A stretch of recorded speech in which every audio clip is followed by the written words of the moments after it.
Why, hello, everyone. Welcome. Welcome to PlayFrame, and welcome to Final Fantasy VII. I'm excited. So, I've decided it's time that we finally got around to playing this, the original version of the game, and for a couple of reasons. One, I am working on a big video series over on my other channel, New Frame Plus, about the history of the animation in the Final Fantasy games, and it just never hurts having some more gameplay footage to work with, so this will be helpful. But the bigger reason is that the second part of the big Final Fantasy VII remake, Final Fantasy VII Rebirth, is nearly upon us. It's going to be out in like a couple months from now, at least unless the release date gets moved. And I'm very excited for that. I played the first Final Fantasy VII remake here on the channel. I'll link to that down in the description if you want to watch that playthrough. And I enjoyed it immensely. But as we played through that remake, it did become increasingly clear that they're not just doing a pretty straightforward word-for-word remake of the original game. They are doing something pretty different with that story, and they're being kind of coy about what that is still a little bit. So I thought, before we go into part 2, it might be helpful to just get reacquainted with the source material. Let's go ahead and play the original game, see the original story as it was back in the day, and to be armed with that knowledge going into part 2 of the remake. Because I think it might be helpful. And I know there's a lot of people who watch our channel who have not played the original Final Fantasy VII before, and this story is new to them, so I figured this might be helpful for those folks too. Speaking of which, so let's be considerate to folks like that and not post any spoilers down in the comments, either for this game or for Final Fantasy VII Remake. I don't want to assume that everyone watching this has also watched the playthrough of that or played that game there. I may speak in vague terms about stuff that the remake does differently, but I will not get into any details around story or anything like that. We will approach this as if we are experiencing this story for the first time, just so everyone can have that first-time experience. I wouldn't want to take that away from anybody. Because this is a great game, and one that I have a great deal of nostalgia for. Especially given this is the original PlayStation 1 version of the game. My original PS1 copy on my original PS2, running through an upscaler so that it looks all nice. But yeah, this is going to be a good time. Let's go ahead and begin with a new game. Here we go.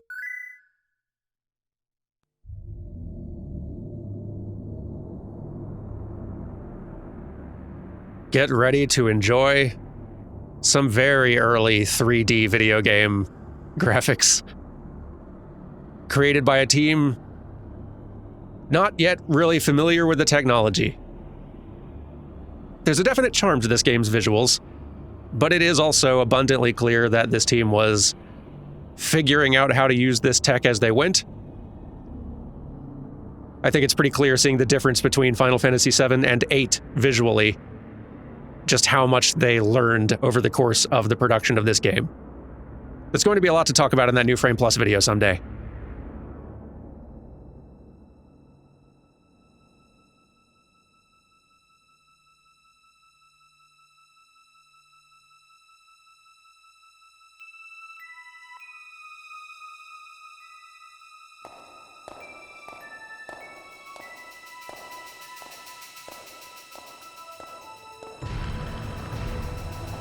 It's still a really potent intro, I still think.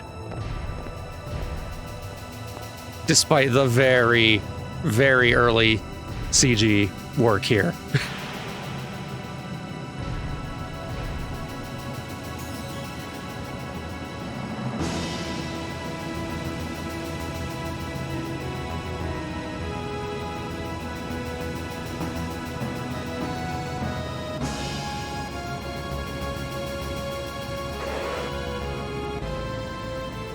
I love the direction and cinematography choices. Even if a lot of the execution is clunky, the spirit of it still gets a great vibe across. And looking at this as, like, considering the leap from Final Fantasy VI to this, it's a pretty amazing jump forward.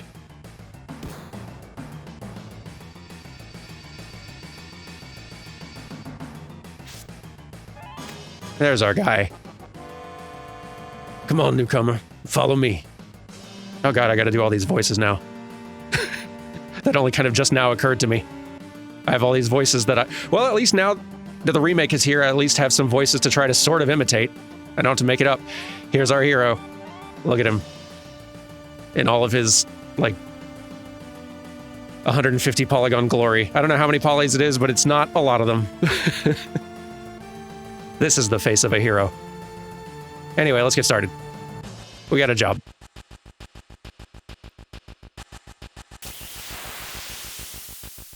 I'll try to talk about the animation and the, like, presentation on all this a good deal as we go.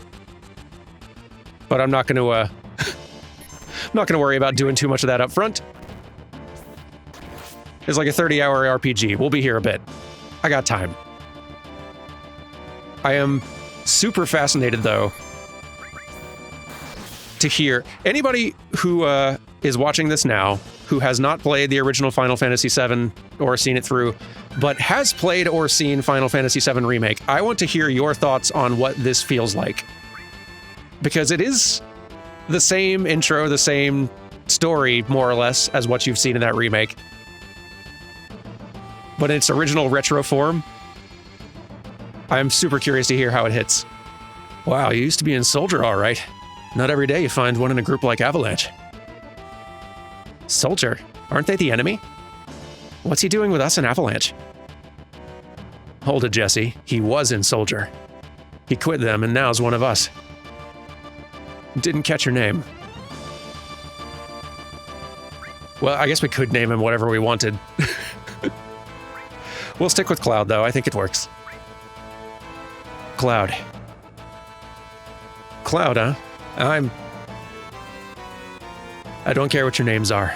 Once this job's over, I'm out of here. The hell you all doing? I thought I told you never to move in a group. Our target's the North Mako reactor. We'll meet on the bridge in front of it.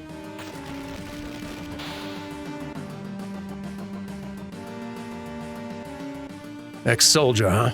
Don't trust you. And here's Barrett. I love Barrett. If you push the directional button while pushing the cancel button to run, earlier marked X. This right here, this is some good old video game conventions.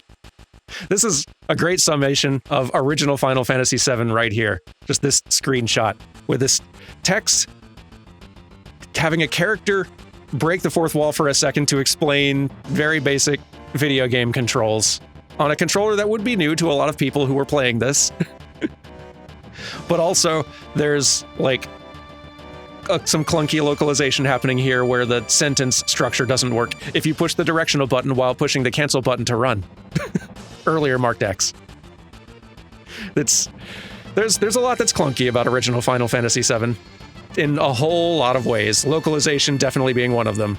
But boy, is it still full of charm. I have to stress to all of you who are experiencing this for the first time, like, I'm not going to say that this is an amazing looking game without flaws. Oh, it's full of them. But you have to understand how hard this hit in its time. This was huge. This is one of the most expensive games ever made at the time it came out. And it was impressive as heck. And I still think a great deal of it is actually, in the context of that time, very impressive. And there's a reason this game resonated with people in a way that almost no other Final Fantasy has. This is the first Final Fantasy that, like, really hit big more worldwide than the previous entries had. Final Fantasy is a big deal now in large part because of how well this game did.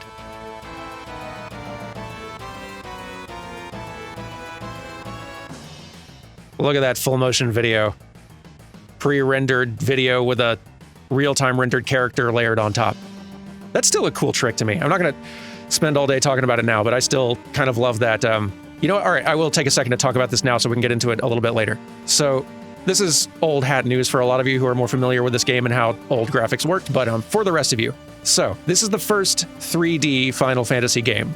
All previous games in the Final Fantasy series were pixel art games on 8 and 16-bit consoles like the Super Nintendo and the Nintendo Entertainment System. This was on the PlayStation 1, and they decided to move into 3D for this one, but not completely. So Cloud here, our main character, is a 3D model running around in 3D space. The environment he is in is not 3D. This is a 2D image in some layers or, well, I don't know how they're handling the layers, but you can obviously like move behind some elements of it, but it is a 2D image that is pre-rendered, which we are running around on to help create the illusion of depth, but also present a environment in way more detail than they could have with a PS1 hardware. In the battle system, in the battle scenes like this, we are in a 3D space, but as you can tell the big difference in just how much more stripped down and simplified and flat the environments are here. Like there's, the console's able to handle way less detail, and a lot more of that, a lot more of those resources are going into character models and effects and enemy models and stuff like that. But it allows them to actually move the camera around in these sequences, which is really cool. It makes battles way more visually dynamic. They can't really move the camera around here, though. It's basically just scrolling left, right, up, or down. The camera can't, like, rotate or move in closer to the characters or reframe the shot, because this is just a flat image in the background. It's a pretty cool trick, though, like a cool approach. It's neat seeing how a lot of these early games that are kind of starting to bridge the gap from old pixel art to 3D took different approaches, right? Because you've got this game, which does the, 3D character models on a 2D pre-rendered background. That's one approach, and it works pretty well. You've got Xenosaga, which did the opposite. 3D environments, but with 2D sprite characters, just like you saw in the old days. And that has its benefits. The environment is a lot less detailed, but it does feel more like running around in a 3D space, and the sprites have that really, like, expressive charm that sprites have, which these simplified 3D models, like, we can barely make out a face on this guy. There's pros and cons to this choice, right? And then you have Final Fantasy Tactics, which did something kind of similar to Xenosaga, like largely 3D environments, but with pixel sprite character designs. I think the characters benefit really well from that, from sticking with sprites this early on at these resolutions. But there is really something to the detail of these environments and the world that you're running around in that they simply could not do if they tried to actually render this in 3D. It just no way. I'll secure the escape passage. Concentrate on the mission, Cloud. Geez, we're really gonna blow up this huge furnace up? This'll be something to see. It's gonna be fun realizing in real time how many of these voices I can and can't imitate.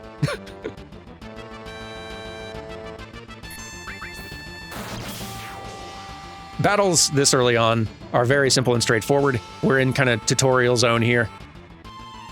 Just one character in the party to control with very few abilities. He's got basic attack. He's got 2 magic spells I could cast. Here, we'll use Ice, which will spend some of our MP bar,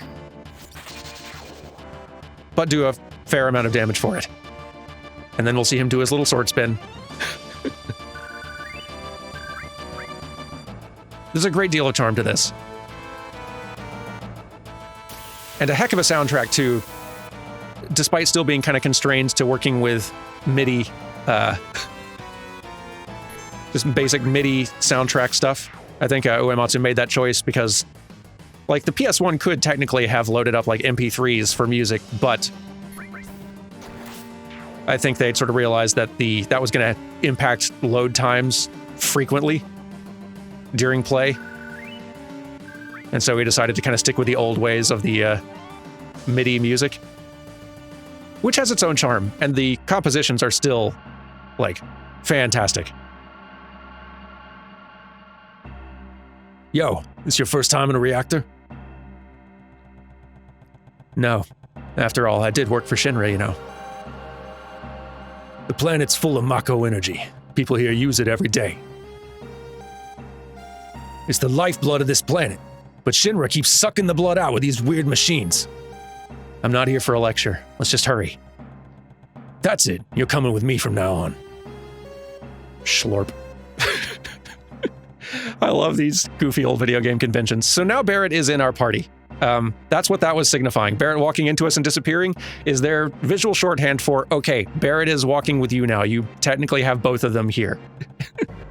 Games don't really do that anymore when you have a party of characters. They either just have the characters following around with you, or they just sort of, like, you may control one character, but it's like assumed that you will understand, okay, the rest of the crew is with you, they're just not shown. I love in these early games, they sort of like feel the need to demonstrate, okay, I'm going to show you. Well, watch, the character's going to slurp into your current one, and now you're in a party together, right? Okay. They feel a need to visually explain and justify it. And maybe that was necessary kind of feeling back then at the time when a lot of this was all sort of new and we were all figuring stuff out, but charming. Sorry, I'm going very slow. Biggs and I got the code for this door. Code deciphered. Think how many of our people risked their lives just for this code. Code deciphered. Hang on. Detour. Items. A Phoenix down. That'll hopefully not have to come in handy, but it sure will come in handy if I need it. By the way, if you're wanting to play Final Fantasy VII yourself, if you haven't before, I don't recommend doing it in the way that I am, playing on the original hardware, original disc, all that sort of stuff. I'm doing that mostly for footage and a little bit nostalgia, but mostly for footage. There are so many other ways you can play Final Fantasy VII now. New ports of it on like PC and on like Switch and stuff like that will even let you like speed up the speed of the game so that you can get through grindier bits. There's lots of nice quality of life changes that have happened over time. You can also, on the PC version, there's all kinds of mods that you can do to change the visuals, change the music, add quality of life stuff you want. There's lots you can do, unless you just really want this original retro vibe. Push that button over there. Okay. Switch on. I'm gonna spend a whole episode just getting through this original run just because I can't stop rambling. Little by little, the reactors will drain out all the life, and that'll be that. It's not my problem. The planet's dying, Cloud. The only thing I care about is finishing this job before security and the robo-guards come. Angry. It is neat, though. Like, they can't express with faces anymore. With Final Fantasy V and VI, they'd gotten really good at figuring out how to get a lot of expressiveness out of their characters with like big exaggerated facial expressions. But here with these character models, they just can't. You can barely see their faces half the time. So instead, they got to use like body language and like gesture and pantomime. And it's not a bad trade-off. It actually kind of works. Oh, we've been attacked from behind. Barrett's in the party now, though.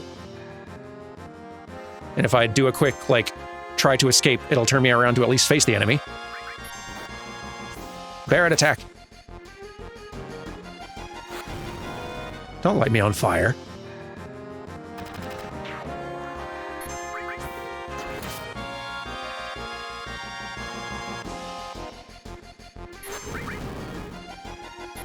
I love the soundtrack to this game. And I have really, really enjoyed in the remake hearing how much they do with the original melodies and all the ways they rearrange it. Like, there's so many arrangements of the battle theme that they use for different fights in the remake. All of them sounding a little bit different and bringing different energies. It's a delight. Push the OK button in front of a ladder to grab onto it. After that, use the directional button to move up and down. Okay. Well, look at all this detail in this backdrop here. Even at this low resolution. It's selling vibe really well, and like having this little rendered layer of like steam billowing out over it, like strong atmosphere.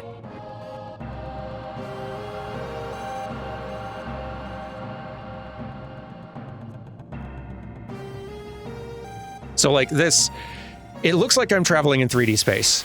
And technically, I think like that model, the 3D model is. I think there's sort of like a navigation mesh, basically.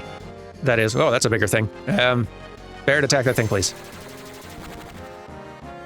Cloud, use bolt on the thing. It's a machine. It'll probably work.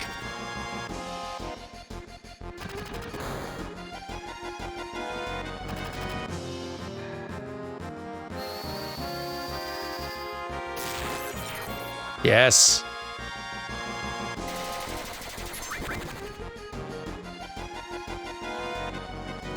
Not to keep rambling about the remake and what I like about it too much, Because again, I don't want to get all like spoilery with it. But, you know, let's save that limit break for a bit later. But I also really like that, like, Final Fantasy VII's got some real goofy enemy designs. And there would have been the temptation, I'm sure, with a remake to modernize them, try to make them look cool somehow, or to just get rid of the goofiest designs. The remake does not do that at all. The remake celebrates Final Fantasy VII's goofy aesthetic choices. And I think that's wonderful. It's better for it. But okay, so we now have this limit break thing, this flashing bar, which is a special character-unique move that Cloud can now use instead of a basic attack in combat, basically whenever I want. We'll use it in the next fight. Every character has their own limit breaks, multiple of them that you will kind of unlock as you progress. And limit breaks are kind of one of the main ways that your different party members bring distinct roles to combat. Here's what a save point looks like. Okay. I bought a brand new, well, used, but I got a PS1 memory card just for this occasion. Because my old one, like my original one, is quite full.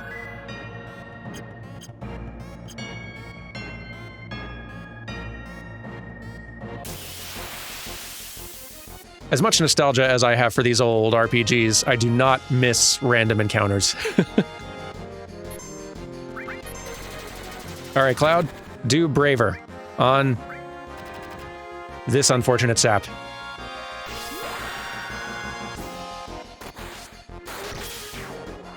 It's a cooler looking attack, custom camera animation treatment.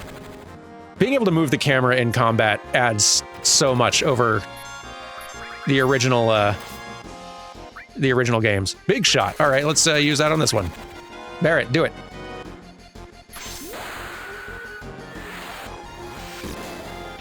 Yes.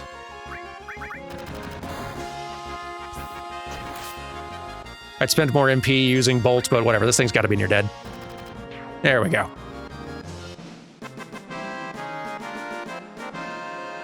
The nostalgia's intense for me right now. I don't know where everyone watching this is at.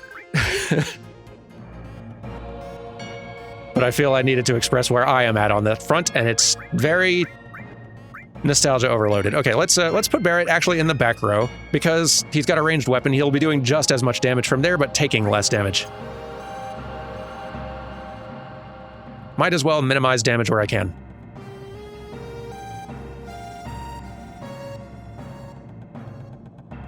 Ooh. Received restore materia. Oh, that is going to be important, I think. Can I equip Barrett with any of that yet? I don't know if I can. Do I even have a materia? Oh, I don't even have like a materia menu yet. No, they're going to teach me materia later. That's just going to live in our pocket. Useless for now. When we blow this place, this ain't gonna be nothing more than a hunk of junk. Cloud, you set the bomb. Shouldn't you do it? Just do it. I gotta watch to make sure you don't pull nothing. Fine, be my guest. Watch out. This isn't just a reactor. What's wrong? Huh? What's wrong, Cloud? Hurry it up. Yeah, sorry.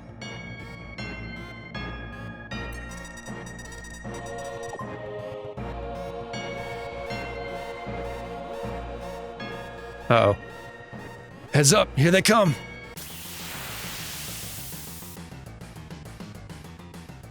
And now we have our first little boss fight. Against the... whatever this is. You know, this. Mecha Scorpion. Hit it with Bolt.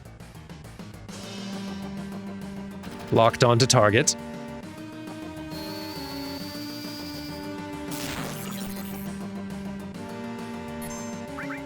Scorpion tail. Ow.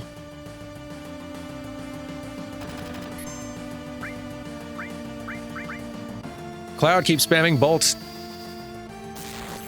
We'll let Barrett do the... We'll let Barrett do the healing when we need a potion. Just since he can't do any, magic casting yet.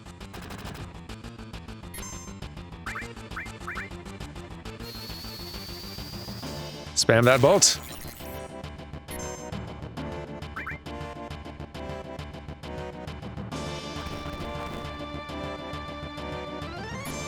Ooh, alright. Limit break again, why not? Braver. So your limit break meter fills up generally as you take damage. So the more your character is hit, the more that limit meter will fill up. Let's go ahead and get Cloud healed. There we go. Barrett, be careful. Attack while its tail's up. Actually, no, that's a localization mistake. Don't do that. It's going to counterattack with its laser. What Cloud is trying to say is, don't attack while the tail is up, or it will counterattack with a laser. So let's just either defend or take this opportunity to top off. And then resume the fight.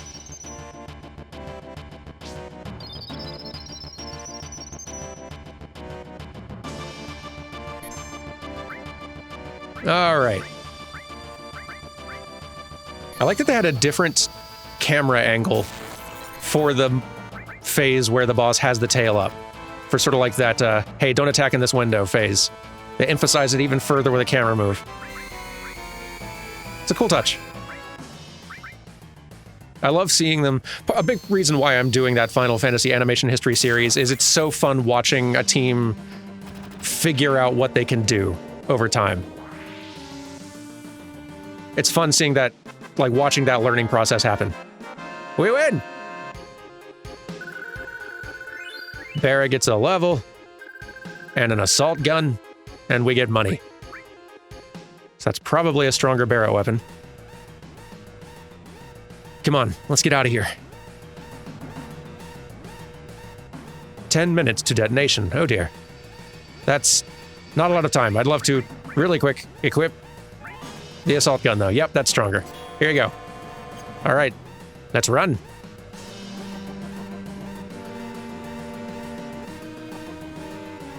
Run and very quickly save. Normally I try to not save in the middle of episodes too much. But since I can save in multiple slots, that's fine. I think the clock is still going though. Yep, still going in menus. Climb for your life, Cloud.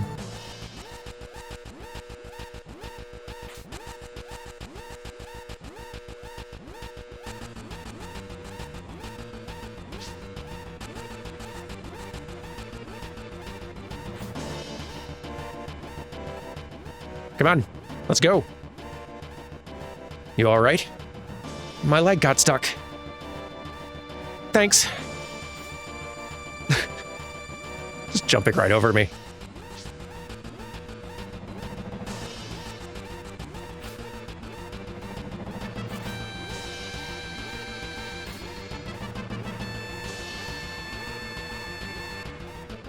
By the way, I should probably mention, I have a lot of nostalgia for this game, and I'm very thrilled to be revisiting it. I do not want to suggest that I am an expert in it, by any means.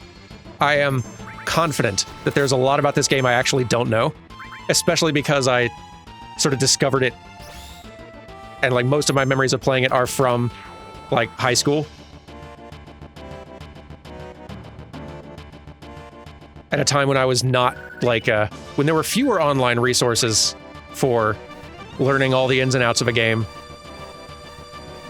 And I've not spent a lot of time since then, like, developing expertise in all the ins and outs of this game's, like, contents. I don't know where every single item is hidden. I don't know all the best strategies for fighting enemies or breaking the game. So, I still have plenty to learn there. So if you are an expert at this game and you see me making silly mistakes, that's why. We're going to get through the game one way or another.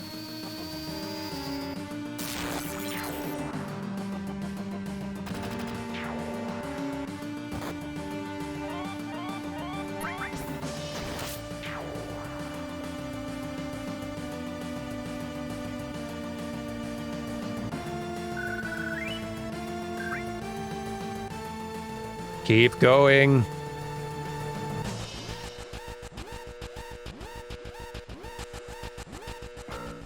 Switch on.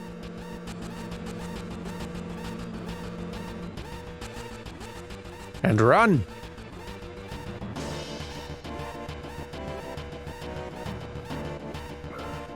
Code deciphered. Code deciphered.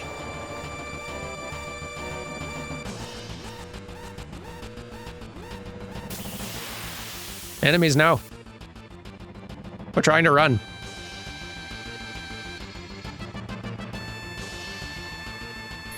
What a weird enemy.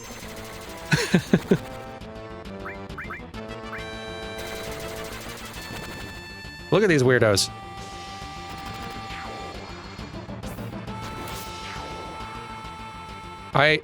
I'm so excited for those of you who are experiencing this game here for the first time through this playthrough to see some of the enemy designs in this game that are offered with no explanation. There's lots of enemies that make complete contextual sense in the world, in where you fight them, and all that. And there are some that are just bonkers.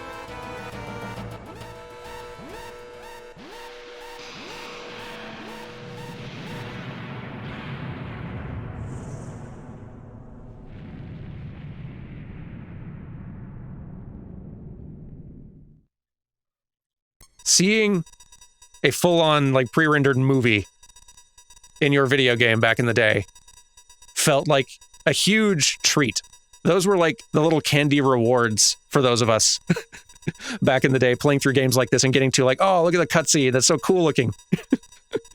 Even though so many of these cutscenes look just absurd or comically outdated now, they were very impressive feeling at the time.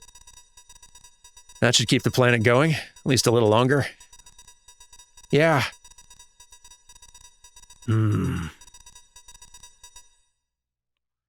Okay, now everyone get back.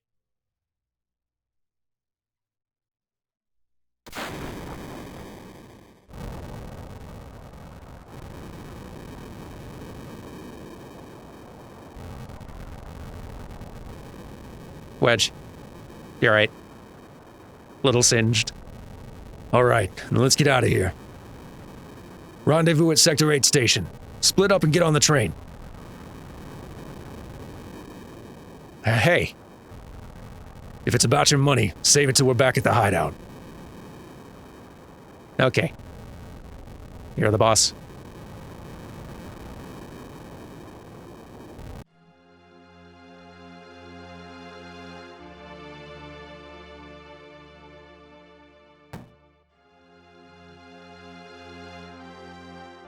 Well, look who it is.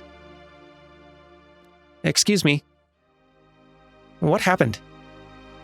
Ah, we have an option. You'd better get out of here, or nothing. Hey, listen. Let's do this one. Oh, we have another choice. Don't see many flowers around here, or never mind. I got time. Oh, these? Do you like them? They're only a gill. Why not? Oh, thank you. Here you are. And now we've gotten a flower, and off she goes. It's funny coming back to this and seeing how much more concise and condensed a lot of these scenes are. Just coming from the remake where a lot of these scenes are fleshed out and there's a lot more added in the margins and conversations going for longer. Like, it's good choices that they've made where they've added stuff.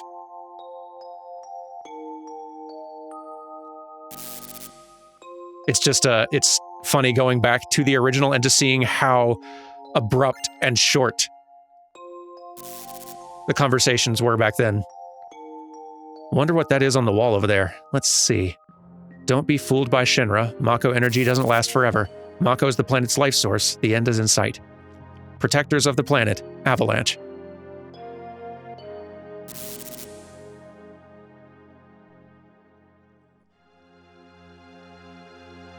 Hey, you there! Shinra soldiers. Later. Halt! Run. Nope. Later. Keep running. Nope.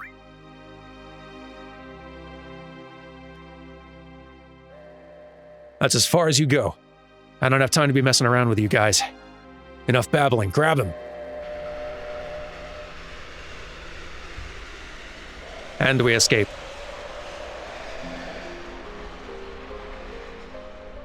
You know what else is interesting? Like, I would love to be able to pick the brains of the people who worked on these sequences and like animated this stuff. In part just because I'd be fascinated to hear just like what their workflows were like, what their challenges were, what sort of stuff they were, what the process of making this stuff was like, and just what their thinking behind some of their creative decisions. Especially stuff like, okay, we've had some cutscenes where we've got the characters in more realistic proportions like humans, full height and all that. We've got their in-game kind of world running around, more chibi style character models that we see them in during the story and just navigating the world. They've got more realistic proportions during battle. Sometimes there's a pre-rendered cutscene though where they still maintain the little chibi size models, but it's pre-rendered. Like sometimes the character is not pre-rendered, it's just these models with a pre-rendered movie playing behind them. That last scene though, that was a pre-rendered chibi size Cloud jumping on the train. Like they're just playing so fast and loose with their standard, like there's no standardization to the conventions of when they're using what size of models, and it's interesting. I'm wondering, I'd be so interested to hear like what led to each creative choice on all of those. Anyway, Cloud never came. Cloud. Wonder if he was killed. No way. Cloud.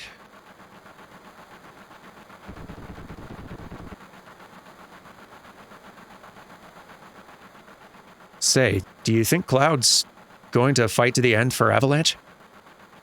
The hell would I know? Do I look like a mind reader? If y'all weren't such screw-ups. Hey, Barrett, what about our money?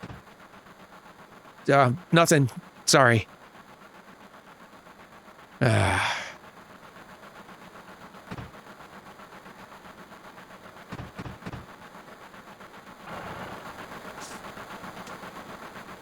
With a little flip and everything. Cloud. Cloud! Looks like I'm a little late. You're damn right you're late. Come waltzing in here, making a big scene. It's no big deal. Just what I always do. Shit. Having everyone worried like that. You don't give a damn about no one but yourself. You were worried about me. What? I'm taking it out of your money, hot stuff. Wake up. We're moving out. Follow me. Hey, Cloud. You were great back there. Cloud, we'll do even better next time. Be careful. I'll shut this. Oh, Cloud, your face is pitch black. There you go. Say, thanks for helping me back there at the reactor. No problem. You don't have to. She still gets out. There's lots of like little choices that they've been offering along the way. Like your responses to Aerith, or whether you stopped to help Jesse, or things like that. And they usually just have small little impacts, but I do love those little places where small choices you make in the moment have an impact. Last train out of Sector 8 station. Last stop is Sector 7, train graveyard. Expected time of arrival is 12:23 a.m. Midgar Standard Time.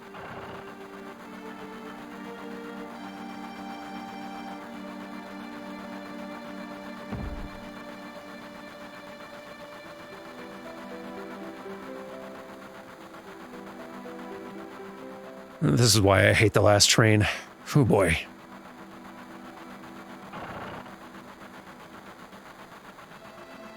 Our train car now. Well, mostly. How's it going? Huh? This is my house, so make yourselves at home. You see the headlines in the Shinra Times? The terrorists that bombed the #1 reactor are based somewhere in the slums. Blowing up a reactor. They sure put some thought into this one. They must have a real calculating leader. I wonder what they'll do next. I love, despite how early and simple a lot of this is, it feels like a real step up in terms of world building in this compared to other Final Fantasies. Part of that is just it feeling more like a world and a place with these much more detailed, pre-rendered backgrounds and everything. But the story takes time for that too, and really, the place feels lived in, and there's a lot of texture to it. Especially here in Midgar, I really like that. It seems this train hasn't switched to security mode yet. I'm sure that'll change by tomorrow. Someday, Avalanche is going to be famous, and me too. Barrett, you want to chat? Stop acting like a damn kid. Sit down and shut up. Okay. Not feeling chatty. Hey, Cloud, you want to look at this with me? It's a map of the Midgar rail system. Let's look at it together. I'll explain it to you. I like this kind of stuff. Bombs and monitors. You know, flashy stuff. Okay, it's about to start. This is a complete model of the city of Midgar. It's about 1/10,000th scale. The top plate is about 50 meters above ground. A main support structure holds the plate up in the center, and there are other support structures, built in each section. Psst, whisper, whisper. The #1 reactor we blew up was in the northern section. Then there's #2, #3, all the way up to the #8 reactor. The 8 reactors provide Midgar with electricity. Each town used to have a name, but no one in Midgar remembers them. Instead of names, we refer to them by numbered sectors. That's the kind of place this is. Phew. Now this is next. Look. This is the route this train is on. The route spirals around the main support structure. We should be coming around the center area right now. At each checkpoint, an ID sensor device is set up. It can check the identities and background on each and every passenger on the train by linking it up to the central databank at Shinra headquarters. Anyone could tell that we look suspicious, so we're using fake IDs.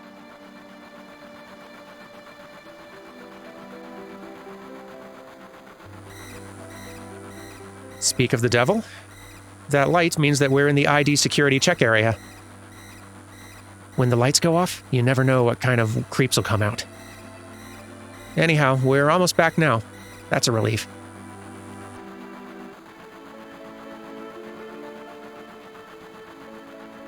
I know. Next time, I'll give you one I made myself. One what? Looking forward to it? Okay, then I'll put a little extra effort in and make it with a bang. Oh, the bomb. You mean the bomb. That's nice, I guess. Thank you. I'm seeing stars. This sucks. I hate the dark.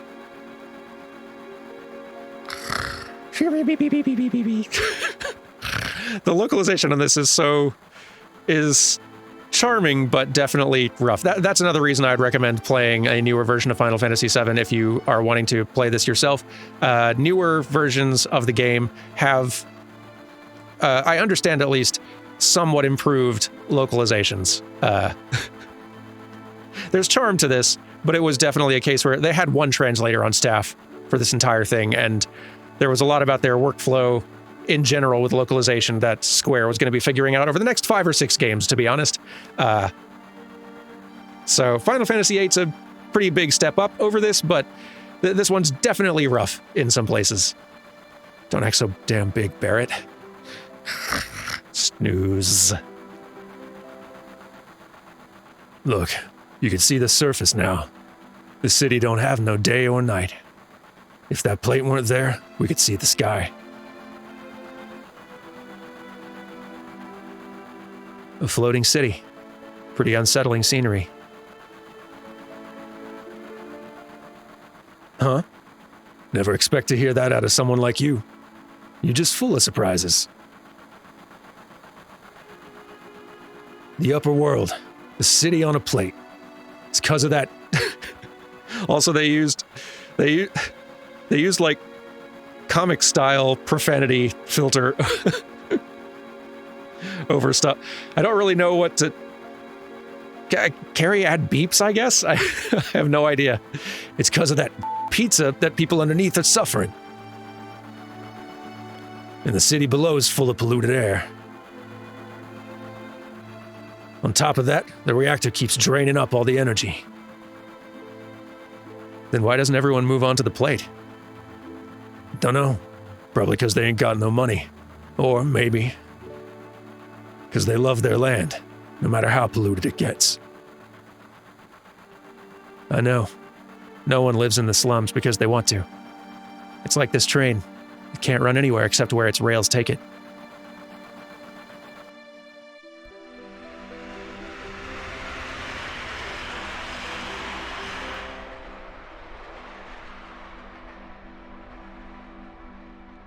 As dated as so much of this is, I am still pretty impressed by the vibes it manages to create.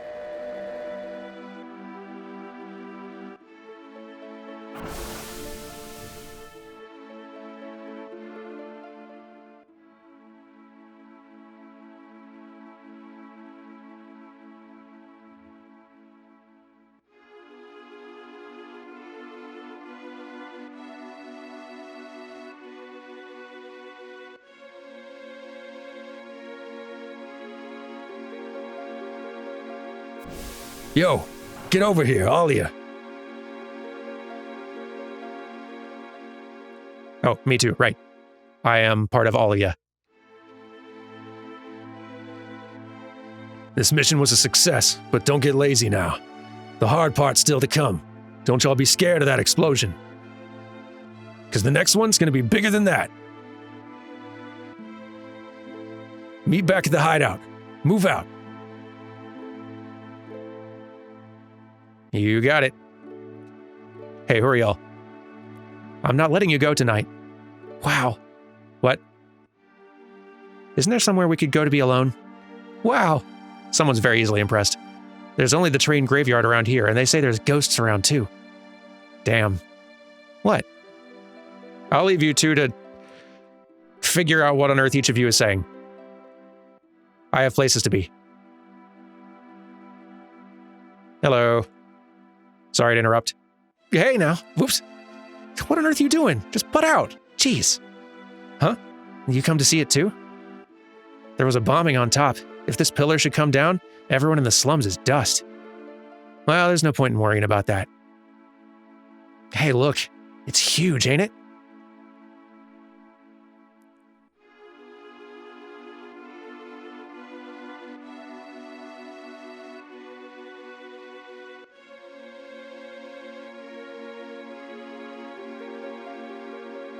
It sure is.